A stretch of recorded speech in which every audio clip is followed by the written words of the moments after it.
Hello friends, તમારું સ્વાગત છે મારા કિચનમાં. તો આજે હું તમારી સાથે દૂધ સુખડીની રેસીપી શેર કરી રહી છું. દર મહિને બેસતો મહિનો હોય છે તો હું કંઈક નવું ગળ્યું બનાવતી જ હોઉં છું. તો આ રેસીપી 100 વર્ષ જૂની રેસીપી છે મારા દાદી સાસુ વખતની. મારા સાસુ પણ આ જ રીતે સુખડી બનાવતા હતા અને હું પણ આ જ રેસીપી તમને શેર કરી રહી છું. તો મોઢામાં મૂકતા જ ઓગળી જાય એવી આ સુખડી બને છે. તો કાયમ તમે આ સુખડી બનાવશો તો આવી સોફ્ટ સુખડી બનશે. બોખા લોકો પણ સારી રીતે ખાઈ શકશે. તો ચાલો બનાવીએ. તો એના માટે મેં અહીંયા 1 કપ જેટલું પીગાળેલું ઘી લીધું છે. તો માપ એકદમ પરફેક્ટ લેવાનું એટલે સુખડી એકદમ સારી એવી તૈયાર થશે. તો 1 કપ ઘીમાંથી આપણે 2 મોટી ચમચી જેટલું ઘી કડાઈમાં ઉમેરી દઈશું અને ઘી ગરમ કરીશું. સાથે મેં અહીંયા 1/4 કપ જેટલા મગજતરીના બી, 1/4 કપ જેટલા કાજુ, 1/4 કપ જેટલી બદામ લીધી છે. તમારી પાસે જે પણ ડ્રાયફ્રૂટ્સ અવેલેબલ હોય એ તમે લઈ શકો છો. જો આમાં અખરોટ ઉમેરશો તો બહુ સારો એવો ટેસ્ટ આવશે. અને ગેસની flame medium to low side રાખી ગુલાબી જેવા ડ્રાયફ્રૂટ્સ થાય ત્યાં સુધી શેકવાના છે. જો તમે ડ્રાયફ્રૂટ શેકેલા લેશો તો સુખડી તમારી ટેસ્ટમાં લાજવાબ બનશે અને સુખડી લાંબો સમય સુધી સારી રહેશે. તો એકદમ સારી રીતે આપણે શેકી લીધા. શેકાઈ જાય એટલે એક વાસણમાં આપણે કાઢી લઈશું. તો ડ્રાયફ્રૂટ્સને આપણે અડધો કલાક માટે ઠંડા કરી લેવાના, પછી જ એનો આપણે પાવડર રેડી કરીશું. તો ડ્રાયફ્રૂટ્સ ઠંડા થઈ ગયા. હવે મિક્સિંગ જારમાં આપણે ઉમેરી દઈશું. તો ઠંડા કરીને જ લેવાના એટલે પાવડર એનો એકદમ સારો એવો બને. હવે એમાં 2 મોટી ચમચી જેટલું કોપરાનું છીણ ઉમેરી દઈશું અને દરદરો પાવડર આપણે પીસી લઈશું. તો ડ્રાયફ્રૂટ્સ તમારે ન ઉમેરવા હોય તો તમે સ્કીપ પણ કરી શકો છો. તો આ રીતે મિક્સિંગને ઓન ઓફ રિવર્સમાં કરીને આપણે પાવડર પીસવાનો છે. તો તમે જોઈ શકો છો મેં અહીંયા પાવડર પીસી લીધો છે. તો આ રીતનું ટેક્સચર રાખવાનું એટલે સુખડીમાં એકદમ સારો એવો ટેસ્ટ આવે અને ખાવામાં બહુ ટેસ્ટી એવી બને છે. તો હવે આપણે સુખડી બનાવીશું. તો કડાઈમાં 1 કપ જેટલું ઘી એટલે કે જે આપણે કપનું માપ લીધું હતું એ ઘી ઉમેરી દઈશું. બાકીનું ઘી સારું એવું ગરમ કરવાનું. પછી એમાં આપણે રોટલીનો લોટ ઉમેરી દઈશું.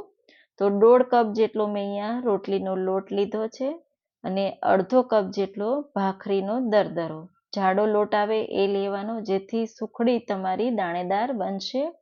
તો 2 કપ આપણે લોટ લેવાનો, સાથે 1 કપ જેટલું ઘી એકદમ સારી રીતે આપણે શેકી લેવાનું. તો તમે જોઈ શકો છો પહેલાં લોટ એકદમ સારું એવું ઘીને એબ્ઝોર્વ કરી રહેશે. પછી જેમ જેમ લોટ શેકાશે એમ ઘી રિલીઝ થવા લાગશે. તો સારો એવો શેકાય ત્યાં સુધી શેકવાનો છે અને ગેસની flame medium to low side રાખીને જ લોટને શેકવાનો. જેમ જેમ લોટ શેકાશે એમ ઘી રિલીઝ થતું જશે અને લોટ ફૂલવા લાગશે. કલર પણ થોડો ચેન્જ થવા લાગશે. તો સારો એવો લોટ શેકવાનો, જેથી સુખડી ટેસ્ટમાં ખૂબ ટેસ્ટી લાગે. તો તમે જોઈ શકો છો લોટ એકદમ સારો એવો ફૂલવા લાગ્યો છે અને એકદમ સારો એવો ઢીલો થઈ ગયો. તો આ રીતનો લોટ શેકાય પછી જ આપણે એમાં ડ્રાયફ્રૂટ્સનો પાવડર ઉમેરી દઈશું અને એકદમ સારી રીતે બધું મિક્સ કરી દઈશું. તો તમારે અહીંયા પિસ્તા, અખરોટ જે પણ કંઈ લેવું હોય એનો આપણે પાવડર કરીને ઉમેરી દેવાનો અને એકદમ સારી રીતે મિક્સ કરી દઈશું. તો લોટ અને ડ્રાયફ્રૂટ્સ એકદમ સારી રીતે મિક્સ થાય ત્યાં સુધી મિક્સ કરવાનું છે. ગેસની ફ્લેમ એકદમ જ સ્લો રાખીને મિક્સ કરી લેવાનું. તો મિક્સ થઈ જાય એટલે ગેસની ફ્લેમ બંધ કરી દઈશું અને આ મિશ્રણને આપણે નીચે ઉતારી લઈશું. તો મેં અહીંયા એકદમ સારી રીતે મિક્સ કરી લીધું છે. ગેસ પરથી મિશ્રણને ઉતારી લીધું. 2 મિનિટ માટે ઠંડુ આ રીતે કરવાનું, પછી જ ગોળ ઉમેરીશું. જો તમે તરત ગોળ ઉમેરશો તો એકદમ તમારી સુખડી ચવડ થઈ જશે. તો આ રીતે તમે જોઈ શકો છો. તો મેં અહીંયા 1 કપ જેટલો ગોળ લીધો છે. તો મેં અહીંયા મેલ્ટ ગોળ લીધો છે, દેશી ગોળ લીધો છે. તો તમારી પાસે જે ગાંગડા ગોળ હોય તો તમારે એ છરીથી થોડું એને વાતરી લેવાનો અને પછી ઉમેરવાનો, એટલે જલ્દીથી અંદર મિક્સ થઈ જશે. તો ગોળ અને લોટ સારી રીતે મિક્સ થાય ત્યાં સુધી મિક્સ કરવાનું છે. જેમ જેમ મિક્સ કરશો એમ સુખડીનું મિશ્રણ થોડું ઘટ્ટ થવા લાગશે. તો તમે જોઈ શકો છો. મિક્સ થઈ જાય એટલે 1/4 કપ જેટલું આપણે દૂધ, વધારે નથી લેવાનું, 3 થી 4 ચમચી જેટલું દૂધ ઉમેરવાનું છે અને એકદમ સારી રીતે મિક્સ કરી દઈશું. તો આ દૂધ સુખડી ખાવામાં બહુ પોચી અને ટેસ્ટી એવી બને છે, તો બધાને બહુ જ ભાવશે. દાંત વગરના લોકો પણ સારી રીતે ખાઈ શકશે, મોઢામાં મૂકતા જ ઓગળી જાય એવી બને છે. તો બધું એકદમ સારી રીતે મિક્સ કરી દીધું. તો મેં અહીંયા ઘીથી થાળીને ગ્રીસ કરી લીધી હતી અને આ સુખડીનું મિશ્રણ ઉમેરી દઈશું અને આ રીતે વાડકીની મદદથી પ્રેસ કરીને એકદમ સારી રીતે પાથરી લઈશું. તો તમે જોઈ શકો છો અને ઉપરથી આપણે ખસખસ આ રીતે ઉમેરી દઈશું. તો ખસખસ ઉમેરવાથી એકદમ સારી એવી રોગપ્રતિકારક શક્તિ પણ વધે છે અને ખાવામાં બહુ ટેસ્ટી એવી લાગશે. તો આ રીતે સેટ કરી લેવાની અને અડધો કલાક માટે આપણે ઠંડી કરવા માટે મૂકી દઈશું. અડધો કલાક પછી આ રીતે છરીની મદદથી આપણે કટ કરી લઈશું. તો તમે કોઈ પણ શેપમાં કટ કરી શકો છો. તો આ રીતે મેં સ્ક્વેર શેપમાં બધી કટ કરી લીધી. તો તમારે નાના મોટા જે રીતના પીસ રાખવા હોય એ રીતે તમે કટ કરી શકો છો.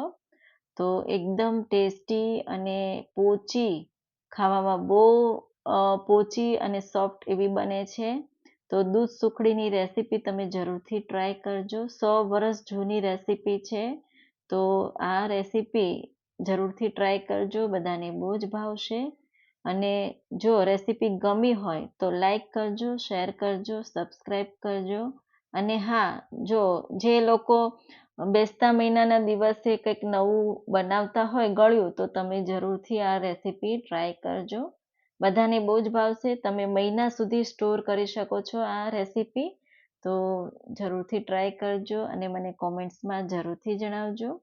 રેસીપી ગમી હોય તો લાઈક કરજો, શેર કરજો, સબસ્ક્રાઈબ કરજો. અને હા, તમે જોઈ શકો છો સુખડી એકદમ સોફ્ટ અને દાણેદાર બનીને તૈયાર થઈ છે. તો રેસીપી ગમી હોય તો લાઈક કરજો. આવજો.